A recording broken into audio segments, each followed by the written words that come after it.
Hi there, I'm James Dapperchi, and this is Coffee and a Case Note.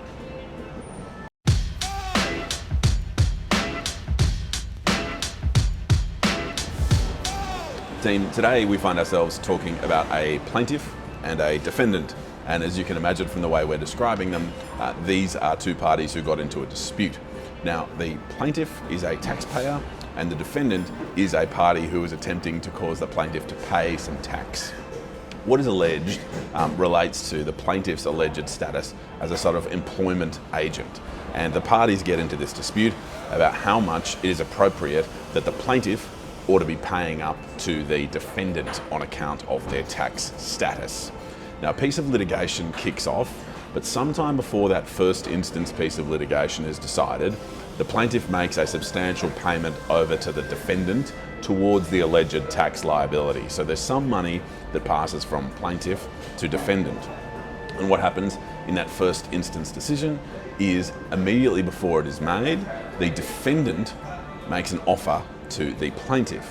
And that offer is to accept something like $3.4 million on account of the tax debt that the defendant alleges is about 4.2, something like that at the time. So what the defendant says is, hey, we'll accept as payment in full of this tax liability, this discounted sum, and we can just wind the whole proceedings up.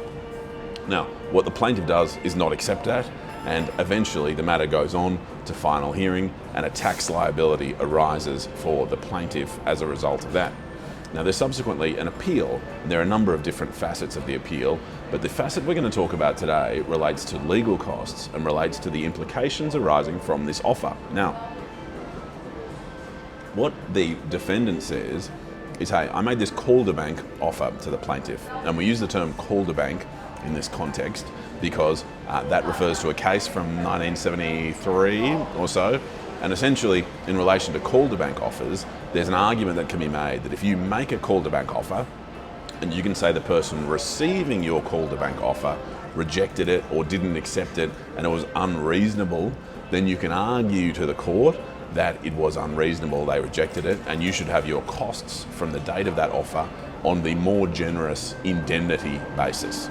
Now, there are other sorts of offers that don't arise in this case that we sometimes call rules offers, or in New South Wales we sometimes refer to them as a UCPR offer, where those indemnity cost consequences are a little more sharp. That doesn't arise in this case. We're talking about a Calderbank offer. And so what our defendant is saying is, hey, I made this Calderbank offer and it was unreasonable for the plaintiff to reject it or allow it to lapse in this case. And so I should have some alternative sets of cost orders from the cost orders that were made. Now, the cost orders that were made at first instance were that the plaintiff should have 50% of its costs paid by the defendant. What the defendant says is, no, we need to come and vary those cost orders that are more in my favour. And there are three alternative cost orders proposed that the defendant tries to put forward and says, hey, look, the existence of this Calderbank offer means that we should be considering making an alternative set of cost orders to those made at first instance. And so why is the defendant saying it was unreasonable to reject the costs scenario offer? One of the reasons is that the judgment made on appeal, so the offer's made in January 2021, that's an offer to accept 3.4. The judgment in the Court of Appeal in February 2023 sees the plaintiff liable for about 5.4 million. And so, what the defendant says is, there's a substantial discount there, there's a big gap, and so it was unreasonable for the plaintiff to have rejected an offer bridging that big gap. The defendant goes on to say, look, this offer was made a few weeks before final hearing, it was left open for a reasonable time. It was made at a time when the parties understood each other's case, right? There was all this evidence on, and it was appropriate and reasonable in the circumstances, and noting that the end result was worse for the plaintiff than what the defendant had actually offered, it was unreasonable in all the circumstances that the plaintiff should have allowed it to lapse. And so it is the sort of letter that ought to cause the Court of Appeal to make the sort of cost orders that the defendant is seeking in these proceedings. Now, what is interesting is that the offer and the reasonableness position needs to be examined at a little bit of further length. Because if you pick apart the nature of the offer and the nature of this quantum that is claimed by the defendant, the nature of the quantum claimed is there's a big primary amount of alleged tax payable and there's a big chunk of interest. And as you can imagine, the difference in the sum due and payable in Jan 2021, or alleged due and payable, and the difference in the sum payable in February 2023, a substantial chunk of that is interest. And what the court finds is, well, of course, interest accrues over time, and that the time between Jan 2021 and Feb 2023 was passed in relation to circumstances outside of the plaintiff's control. And that included the way the defendant ran its appeal. Now, it waited till the very last day to lodge its appeal. After lodging its appeal, it amended its grounds for appeal. It took up one whole day of the appeal hearing in relation to certain issues and meant the appeal had to be delayed for a second day, a number of months later. And in essence, all this time interest is running, and so all this time the total that the plaintiff is going to have to pay keeps racking up.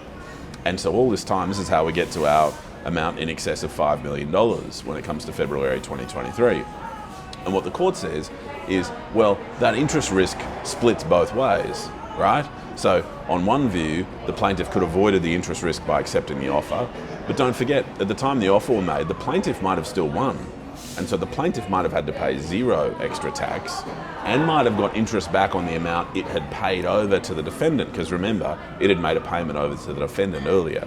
And so what the court found was that because it was the defendant's, I'll use the phrase defendant's fault loosely, don't hold me to that, because it was the defendant's fault that interest had accrued so significantly, and because the risk of who was going to have to pay interest to whom was not necessarily as clear-cut as the defendant made out, the Court of Appeal found that it was not unreasonable for the plaintiff to reject the offer or allow it to lapse, and that meant that the cost orders stayed in place, and so there was only a 50% liability for the defendant to pay the plaintiff's costs of the first set of proceedings.